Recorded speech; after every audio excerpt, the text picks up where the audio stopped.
Assalamualaikum warahmatullahi wabarakatuh.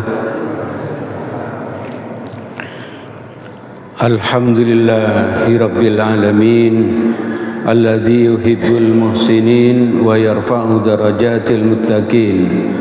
Asyhadu an la ilaha illallah wahdahu la syarikalah wa asyhadu anna Muhammadan abduhu wa rasuluh la nabiyya ba'dah. Allahumma salli ala Muhammad wa ala alihi wa sahbihi wa man tabi'ahum bi ihsanin ila yaumiddin. Jamaah salat maghrib Masjid Nurul Huda yang dirahmati oleh Allah, mari kita senantiasa terus bersyukur kepada Allah karena Allah telah memberikan nikmatnya yang sangat banyak kepada kita. Dua macam nikmat yang menurut Nabi manusia itu sangat sulit untuk mensyukurinya, yaitu nikmat sehat dan nikmat waktu luang. Alhamdulillah, Allah memberikan dua macam nikmat itu kepada kita, dan sekaligus Allah menolong kita, memudahkan bagi kita untuk mensyukurinya, yaitu dengan cara hadir ke masjid ini untuk sholat berjamaah dan juga untuk mendengarkan kajian-kajian yang diadakan di masjid ini. Semoga Allah terus menolong kita agar kita menjadi hambanya yang istiqomah taat kepadanya hingga kelak kita dicabut nyawa. Semoga dalam keadaan husnul khatimah. Amin amin ya rabbal alamin. Jemaah yang dirahmati oleh Allah, suatu hari Allah memerintahkan kepada Nabi Ibrahim untuk membawa istrinya, yaitu Siti Hajar, dan bayinya, yaitu Nabi Ismail. Waktu itu belum jadi Nabi, Ismail gitu aja, Ismail. Ke suatu tempat yang sangat gersang, suatu tempat yang sangat gersang, sangat panas, sangat panas. Tidak ada air, tidak ada tumbuhan, ya. Lalu istri dan anaknya itu ditinggalkan, ya, ditinggalkan di tempat seperti itu. Ibu-ibu kalau membayangkan ini pasti sangat marah kepada suaminya, ya.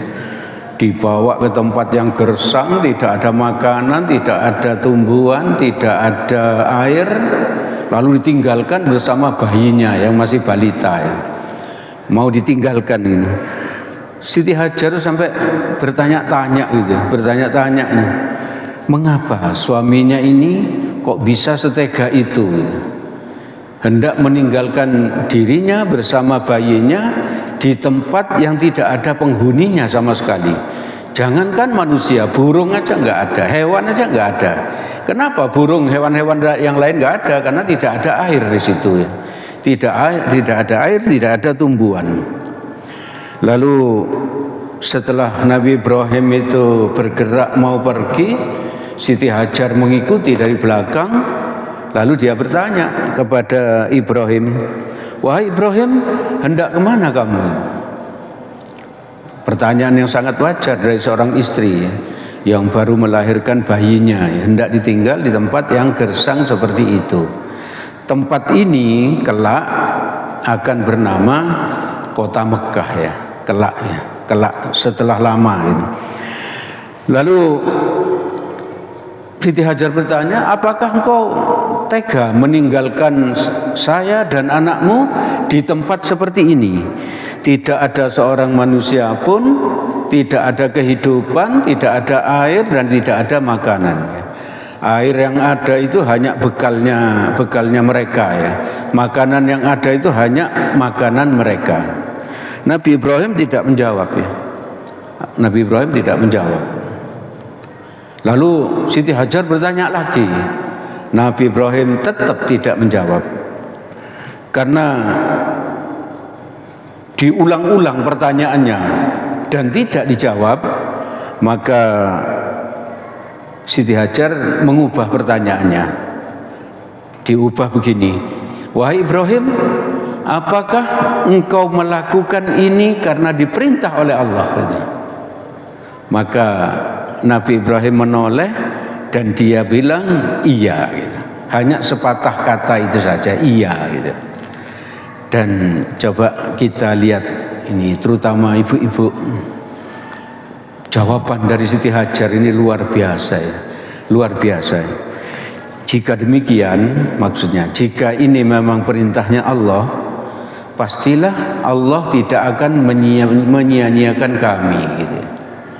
Begitu yakinnya Hajar itu, karena itu perintah dari Allah, maka soal keselamatan dirinya, keselamatan anaknya, makanan untuk dirinya, makanan untuk anaknya, minuman untuk dirinya, minuman untuk anaknya, pastilah akan mendapatkan pertolongan dari Allah. Walaupun saat itu, saat Ibrahim itu mau berangkat, tidak ada sama sekali, tidak ada hal seperti itu ya.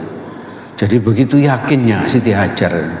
Kalau bapak-bapak, ibu-ibu, saudara-saudara yang laki ini punya istri yang semacam itu, pastilah suami itu akan bahagia ya, luar biasa. Istri yang sangat tabah, istri yang sangat sabar, istri yang sangat sabar. Tidak banyak menuntut, tidak banyak menuntut pada suaminya. Lalu Ibrahim pergi dan Siti Hajar diam sudah, tidak bertanya lagi ya, membiarkan suaminya pergi. Karena apa? Karena dia sudah tahu Ibrahim melakukan itu karena diperintah oleh Allah, dan perintah Allah harus dilaksanakan. Perintah Allah harus dilaksanakan. Ini yang perlu kita ingat terus menerus, Bapak Ibu sekalian, saudara-saudara sekalian, bahwa apapun perintah Allah, kalau Allah sudah memerintahkan, Rasulnya sudah memerintahkan, maka kita tidak pakai banyak bertanya, tidak pakai banyak pertimbangan. Kerjakan, taati. Jadi seperti itu, seperti yang dilakukan Ibrahim dan Siti Hajar ini. Ibrahim itu kalau kita ukur secara manusiawi, kemanusiaan, dia suami yang raja tega gitu. Suami yang raja tega. Bagaimana enggak dikatakan raja tega ya? Istrinya dan anaknya ditinggalkan di tempat yang tidak ada makanan, tidak ada air, gersang, panas, berupa apa? Berupa batu-batuan, gunung-gunungan. Itu suami yang raja tega. Tapi karena itu perintahnya Allah, dia tidak memperhatikan apa penilaian manusia. Kalau Allah yang memerintahkan, dia taat ya. Dia taat. Ini yang kenapa kok Nabi Ibrahim itu dipilih menjadi salah satu nabi yang bergelar ulul azmi, yang sangat tabah ya. Coba kalau kita sekali-sekali bertanya, kenapa kok tidak kita yang ditakdirkan menjadi Ibrahim ya? Karena mungkin kita tidak sabar menghadapi hal-hal yang semacam itu. Lama enggak punya anak, dia berdoa agar punya anak. Setelah punya anak agak remaja gitu disuruh sembelih gitu. Kita mungkin tidak akan bisa melakukannya, tidak bisa ya. Makanya kita tidak ditunjuk menjadi nabi gitu, karena tidak mungkin bisa ya. Menurut Nabi, semakin tinggi ketakwaan seseorang, maka pastilah makin tinggi, makin berat ujiannya. Makin berat ujiannya. Berarti kalau ujian untuk kita itu tidak berat, itu berarti kita itu dianggap tidak kuat iman oleh Allah, tidak kuat, bukan orang yang bertakwa dengan sebenar-benarnya. Kalau ujiannya kita itu hanya ecek-ecek gitu, hanya sakit, hanya begini seperti itu. Ibu bapak, saudara-saudara yang dirahmati oleh Allah, Ibrahim terus jalan. Setelah tidak kelihatan istrinya, Ibrahim itu menoleh ke arah istrinya tadi, yang kelak tempat itu menjadi Masjidil Haram ya, tempatnya Ka'bah ya, tempatnya Ka'bah. Ibrahim menoleh ke situ, lalu dia berdoa ya, dia berdoa. Jadi berarti suami itu kalau meninggalkan istrinya, dia doakan istri dan anaknya ya, istri dan anaknya didoakan. Nah ini doanya Ibrahim itu ada di Quran, diabadikan oleh Allah di Quran surat Ibrahim ayat ke-37. Allah berfirman, ini doanya Nabi Ibrahim diabadikan di Al-Quran. A'udzubillahi minasyaitonirrajim. Wa idh qala Ibrahimu rabbi ja'al hadha baladan amina warzuq ahlahu minas samarat man amana minhum billah wal yaumil akhir. Artinya, ingatlah ketika Ibrahim berdoa, ya di saat itu, di saat dia meninggalkan istrinya, setelah istrinya tidak melihatnya, dia memandang ke arah Ka'bah lalu berdoa seperti ini tadi. Doanya Ibrahim artinya, ya Tuhanku, jadikanlah negeri Mekah ini negeri yang aman. Dan memang Allah menjamin Mekah itu menjadi negeri yang aman. Bahkan apa? Negeri Mekah itu aman dari serangan dari apa? Dari Dajjal ya. Jadi dua kota yang aman dari Dajjal itu adalah Mekah dan Madinah. Jadi menjadi kota yang aman, menjadi kota yang aman. Itu jaminan dari Allah. Lalu lanjutan dari doa Nabi Ibrahim itu, dan berilah rezeki berupa buah-buahan, hasil tanaman, terus tumbuh-tumbuhan dan sebagainya kepada penduduknya, yaitu orang-orang yang beriman di antara mereka kepada Allah dan hari akhir. Ibu bapak, saudara-saudara yang dirahmati oleh Allah, doa ini merupakan doa yang luar biasa ya, luar biasa. Meminta buah-buahan yang melimpah di tempat yang apa? Yang tidak ada air ya. Di tempat yang gersang, yang di tempat yang hanya ada pasir dan batu. Coba kita bayangkan, hanya ada pasir dan batu, tidak ada air. Kira-kira tanaman bisa tumbuh apa enggak ini? Kira-kira ada buah apa enggak ini? Tapi Nabi Ibrahim berdoa minta itu, sesuatu yang tidak masuk akal ya. Sesuatu yang tidak masuk akal. Tapi Ibrahim sangat yakin bahwa apa? Tidak masuk akal bagi manusia, bukan berarti tidak bisa dilakukan oleh Allah. Bukan berarti tidak bisa dilakukan oleh Allah. Ibrahim tetap minta, tetap yakin bahwa Allah akan bisa mengabulkannya. Ini yang harus membuat kita apa? Di dalam berdoa itu kita harus sangat yakin bahwa Allah akan mengabulkan doa kita. Walaupun apa yang kita minta itu sepertinya itu tidak mungkin menurut akal kita ya.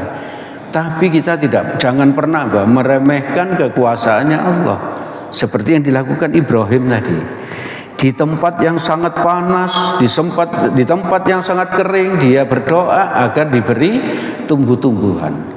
Dia diberi buah-buahan. Ketika doa ini diucapkan, belum ada air Zam-Zam, itu belum ada. Karena air Zam-Zam itu ada setelah Nabi Ibrahim pergi ya. Nabi Ibrahim pergi, lalu apa? Nabi Ismail itu nangis, di bawah kakinya itu keluarlah air ya, keluarlah sumber air. Jadi setelah Nabi Ibrahim selesai berdoa, barulah air itu ada ya.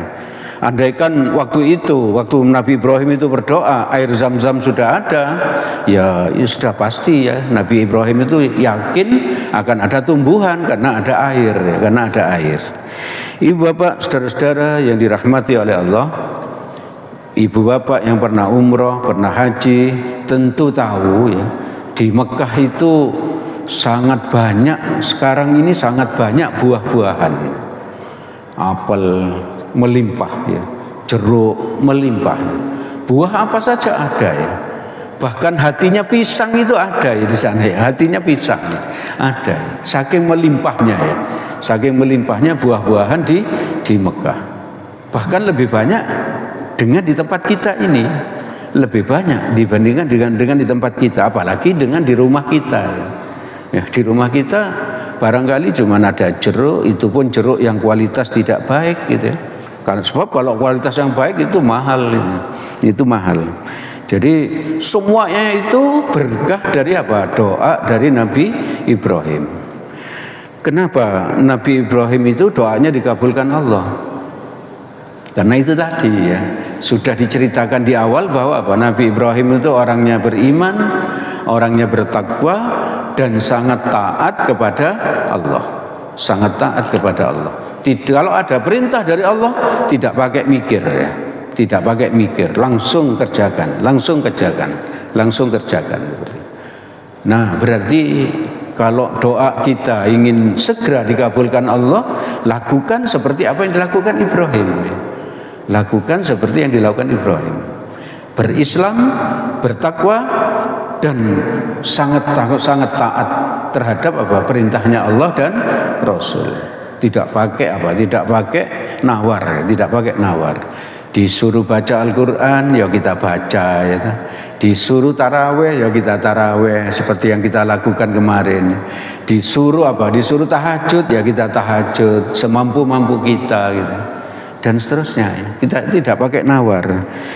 Ibu bapak, saudara-saudara yang dirahmati oleh Allah, orang yang bertakwa itu pasti ditolong Allah, pasti ditolong Allah. Seperti Nabi Ibrahim, Dan kalau Allah menolong, kalau Allah sudah menolong, maka perhatikan Quran surat ketiga ayat 160. Allah berfirman, A'udzubillahi minasyaitonirrajim, Iyansurkumullaha fala ghaliba lakum wa iyakhdhulkum faman dzalladzi yansurukum mim ba'di wa 'alallahi falyatawakkalul mu'minun. Dan jika Allah menolong kamu, nah, jika kita bertakwa, beriman, bertakwa, lalu taat kepada Allah, Allah menolong kita. Lalu Allah bilang di Quran ayat ketiga ayat 160 tadi, jika Allah menolong kamu, maka tidak adalah orang yang dapat mengalahkan kamu.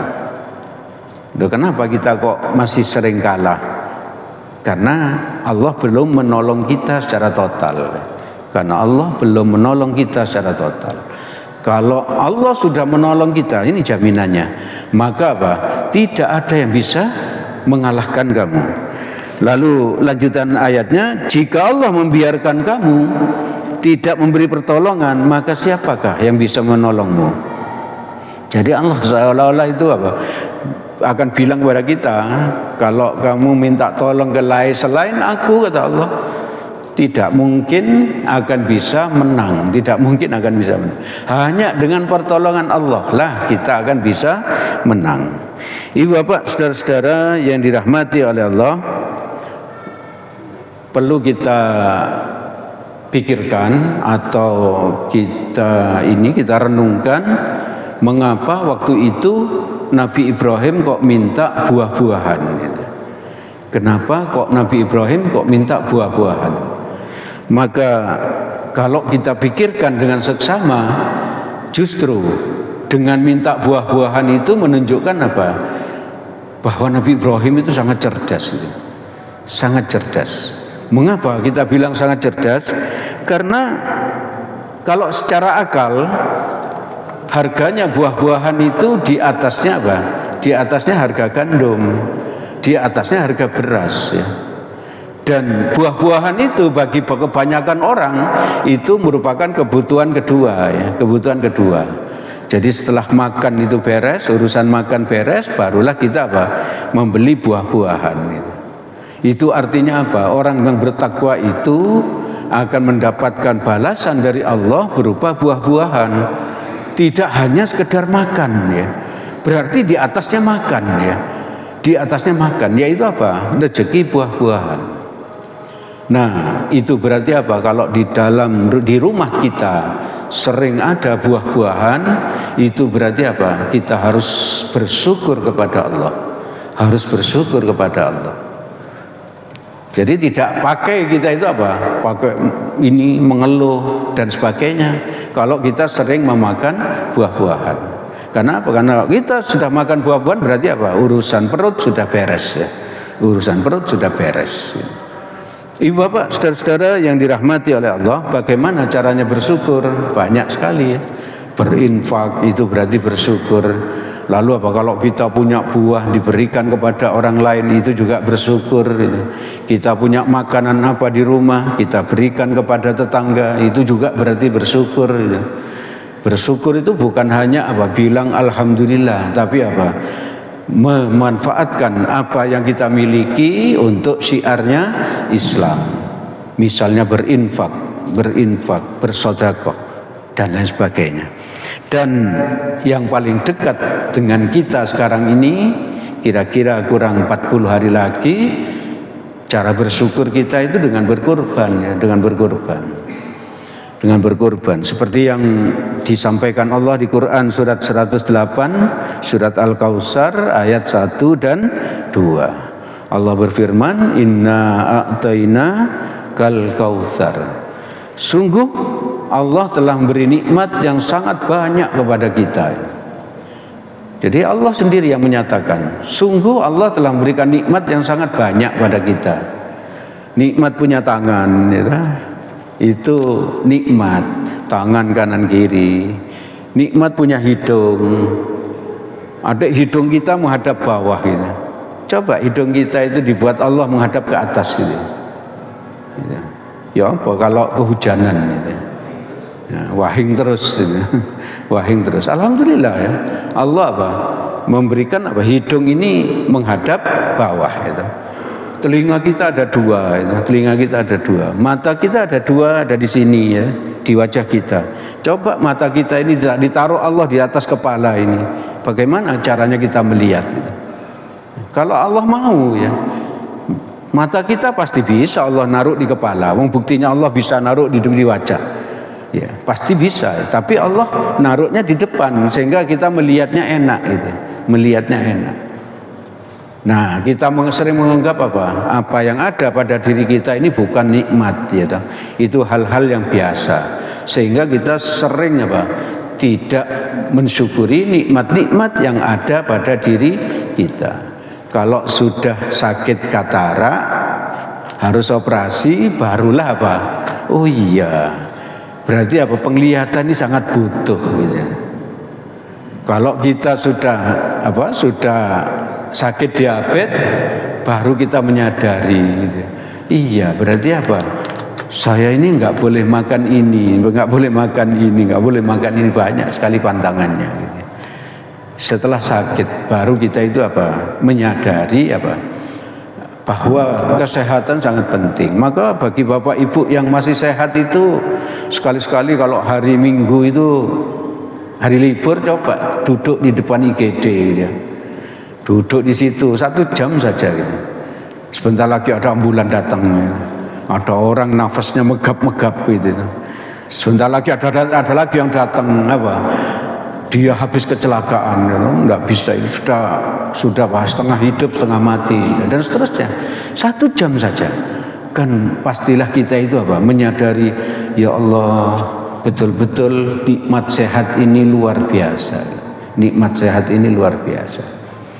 Coba kalau kita minggu-minggu itu tutup mata kita, lakukan aktivitas dengan mata tertutup, ke kamar mandi, mata tertutup, lalu sekali-sekali membuat Indomie sendiri dengan mata tertutup, barangkali kita kena panci kepanasan dan seterusnya. Betapa berharganya mata kita ini. Jadi Bapak, saudara-saudara yang dirahmati oleh Allah, nikmat yang sangat banyak itu Allah menuntut kita untuk untuk mensyukurinya. Yaitu di Quran 108 ayat yang kedua, fasholli li rabbika wanhar. Maka sholatlah kamu karena Allah, karena Tuhanmu. Jadi jangan sholat karena manusia, tapi sholat karena Allah. Sholat fardu diperbaiki, lalu ditambah dengan sholat rawatib, lalu ditambah dengan sholat tahajud dan sebagainya. Dan berkorbanlah, ya, dan berkorbanlah. Kalau tidak punya uang untuk berkorban, jadi panitia korban. Belikan carikan suket, ya, carikan makanan untuk korban. Kalau memang tidak punya uang untuk berkorban, ambil suket, cari ini beri makan hewan kurban, itu beri makan dengan kasih sayang dan seterusnya.